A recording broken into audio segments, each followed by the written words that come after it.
Praise the Lord! Hallelujah! Sa araw na ito, pag-uusapan po natin ang tungkol sa hayo. Dahil po sa mga nagdaan ko pong mga video, nabanggit ko po ang tungkol sa hayo.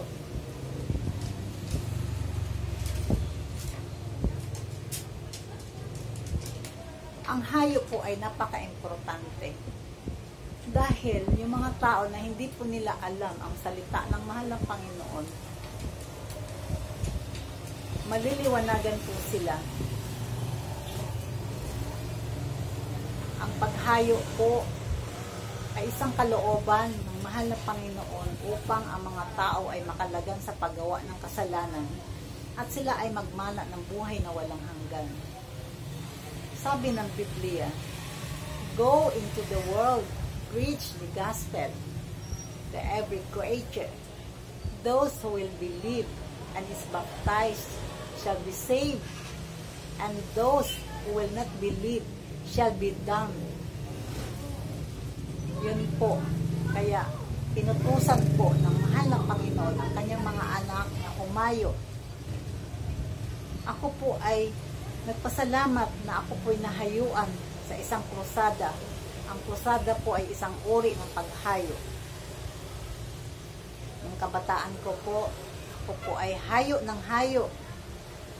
Dahil naintindihan ko po ang salita ng mahal na Panginoon na kailangan humayo, ipamalita sa mga tao ang magandang balita ng kaligtasan, ang kabutihan ng mahal na Panginoon, ang kanyang pagliligtas. Kaya nga po, kung walang hayo, kawawa rin ang mga tao, hindi pa nila kilala ang Panginoon. Pag dumating ang mga kahirapan sa buhay, mga kabigatan, dala ng mga problema, ang paghayo po ay nakakatulong sa kanila.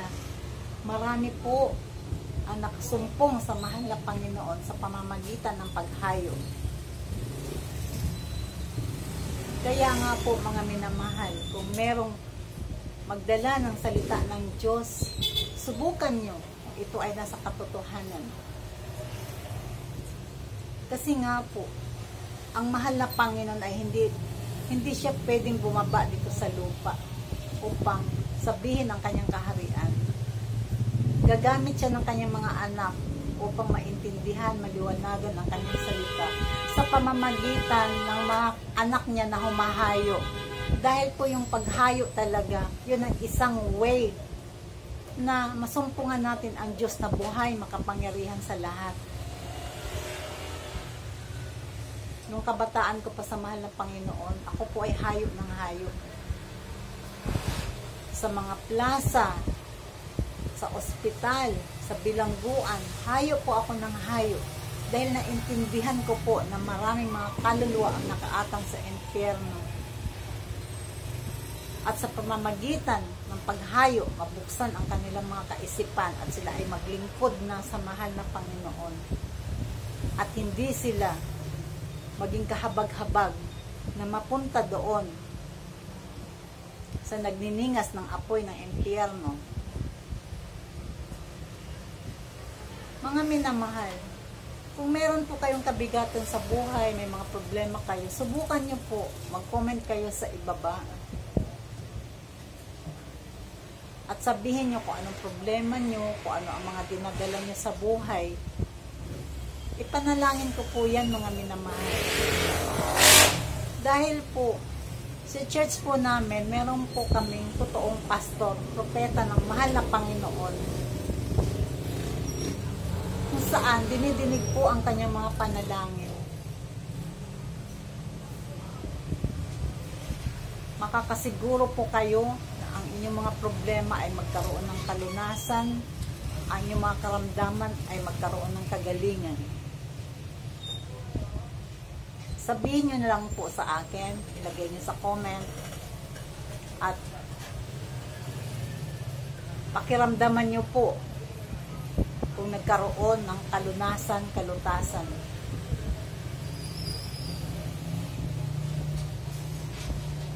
Marami po ang mga tao na nasa sanlibutan, namumuhay sa layaw ng laman.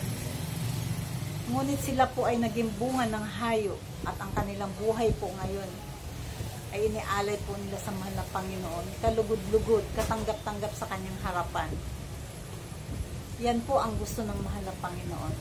Sikapin po natin, sundin ang kalooban ng mahal na Panginoon.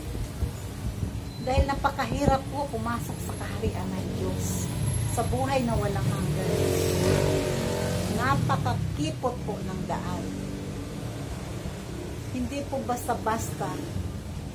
Kaya kailangan po maglingkod tayo sa mahal na Panginoon. Alamin natin yung kongregasyon na nagtuturo ng buong katotohanan na may mga prueba, may ebidensya, may mga himala. Kasi marami po dyan mga grupo ng mga mananampalataya. Wala naman pong proof.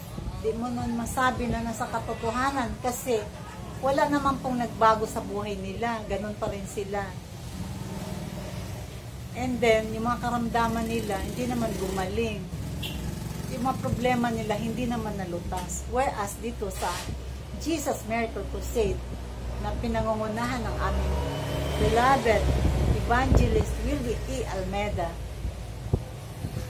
kahit po mga patay nabubuhay ang kalooban ng mahal na Panginoon. Kahit anong sakit, tinaningan na may taning na ang buhay, gumagaling pa po sila. Dahil po nakaabot po sa standard ng mahal na Panginoon ang aming paglilingkod, ang paglilingkod ng aming mahal na pastor. Sa panahon ngayon na napakaraming naglipana ng mga churches,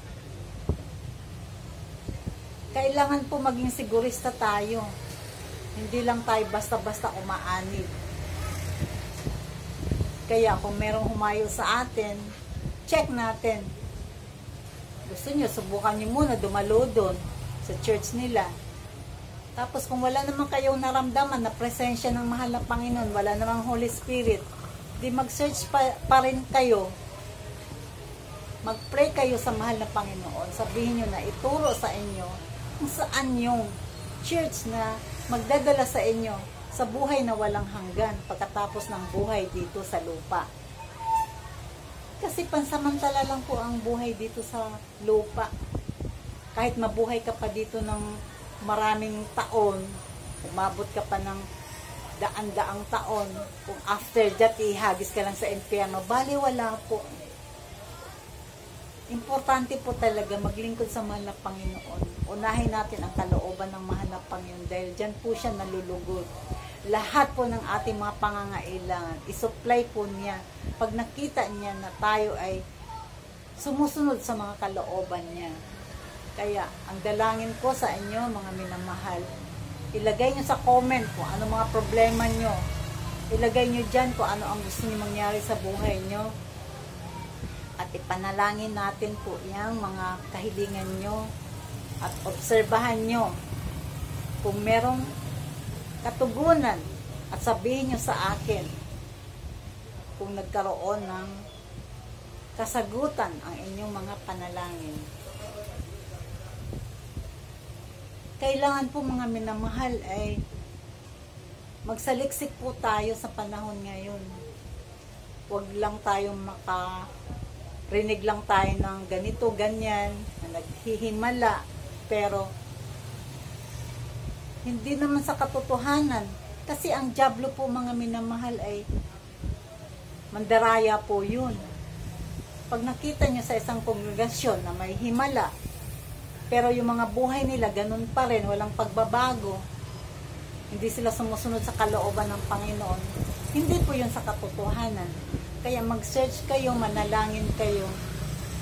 Kaya ang ma-recommend ko po sa inyo mga minamahal, ang Jesus Miracle Crusade International Ministry. Yan po, hindi ko sa tinataas yan, hindi ko tinataas ang sinuman, ang aming mahal na pastor, kundi ang mahal na Panginoon lamang. Subukan nyo po, kayo na rin po ang makapagsabi kung ito po ay nasa kalooban ng mahal na Panginoon, kung saan nandun ang kanyang presensya, at ang katugunan lahat ng panalangin at buhay na walang hanggan sa piling niya. God bless you po mga minamahal. Maraming salamat sa inyong lahat. Sa susunod po.